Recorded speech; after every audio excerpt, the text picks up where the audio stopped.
SIR प्रक्रिया के दबाव में एक बीएलओ को हार्ट अटैक आ गया। घटना को लेकर तृणमूल ने चुनाव आयोग पर आरोप लगाया है। हार्ट अटैक के बाद बीमार बीएलओ को विधाननगर के private multi super speciality hospital में भर्ती कराया गया है। इस घटना को लेकर इलाके में हलचल तेज हो गई है। वहीं राज्य के पंचायत, ग्रामीण विकास और सहकारिता मंत्री प्रदीप मजूमदार ने आरोप लगाया है कि बीएलओ को गलत तरीके से दौड़ा कर और डरा धमका कर काम करने के लिए मजबूर किया जा रहा है। कमल कुमार विश्वास बांकुड़ा के बरजोड़ा स्थित माझिर माना इलाके के रहने वाले हैं। वो उस इलाके में एसआईआर के इंचार्ज थे। उनकी पत्नी दीपाली विश्वास ने आरोप लगाया कि वो ज्यादातर रात जागते थे और दिन में गिनती का फॉर्म भरते थे। उस दबाव की वजह से उन्हें अचानक हार्ट अटैक आया और वो बेहोश हो गए। उन्हें सोमवार को विधाननगर के private multi super speciality hospital में भर्ती कराया गया। बुधवार को उनकी हार्ट सर्जरी हुई। फिलहाल उनकी हालत स्थिर है, लेकिन राज्य के पंचायत, ग्रामीण विकास और सहकारिता मंत्री प्रदीप मजूमदार ने क्या आरोप लगाया, क्या बताया उन्होंने, इस विषय को लेकर आइए सुनते हैं।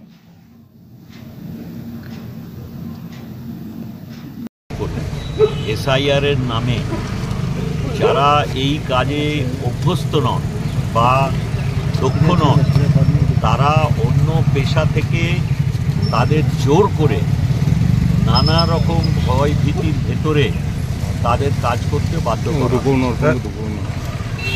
সময়সীমা বেঁধে দেওয়া হচ্ছে।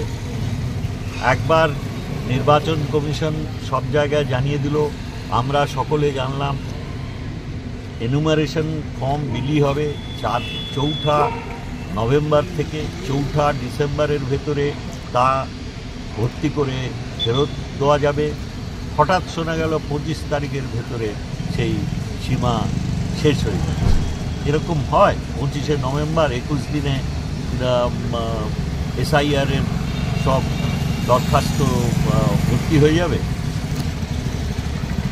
ঠিক একইভাবে প্রতিদিন নতুন নতুন নির্দেশনামা বেরোচ্ছে। কেউ জানে না পরশুদিন কী করতে হবে। এই পরিস্থিতিতে আর যে ধরনের ভীতির সঞ্চার করা হচ্ছে, বিহারে নাকি কার চাকরি খেয়ে নিয়েছে, এই কথা বারবার বলা হচ্ছে।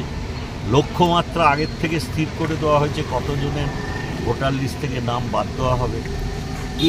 এই পরিবেশে যে কোনো সুস্থ মানুষ তো অসুস্থ হয়ে পড়বে। আমরা তো নির্বাচন মণ্ডলীরও অনেকের অসুস্থতার সম্বন্ধে যথেষ্ট দুশ্চিন্তায় আছে।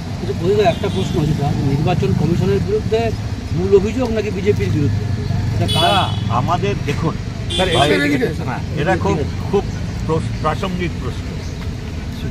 নির্বাচন কমিশন যতদিন নির্বাচন কমিশন ছিল, যে নীতির মাধ্যমে 3 জন মুখ্য নির্বাচন কমিশনার সমেত আর 2 জনকেও নির্বাচিত করা হতো, তার থেকে সরে গিয়ে জবের থেকে মনোনীত নির্বাচন কমিশন হয়েছে, তবের থেকে যারা মনোনয়ন দিয়ে নিজের পছন্দসই লোকেদের বসিয়েছেন তাদের অঙ্গুলি হেলনে চলছে।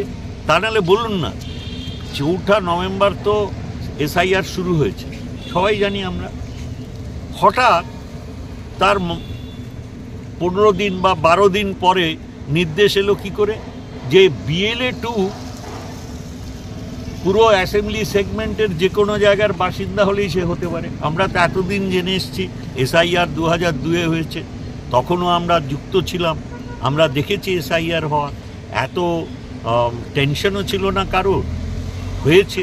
সেখানে তো আমরা বরাবরই জানি যে BLA2-র কাজ হচ্ছে তিনি সব ভোটার বা ওই এলাকার মানুষদের চিনবেন, BLOরা আসবেন, তাদের সহায়তা করবেন।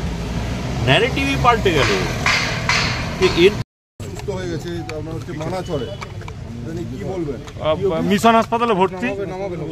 কমল কুমার বিশ্বাসের নাম, তার স্ত্রীর অভিযোগ মানাতে থাকে এই চাপে হার্ট অ্যাটাক করেছে। আমি একটা কথা বলি, আপনার রাজ্য সরকারের আন্ডারে 5 লক্ষ সরকারি কর্মচারী সার্ভিস করছে। কোনো ব্যক্তির যদি শরীর খারাপ হয় তাহলে তার চাকরিটা কি দোষী?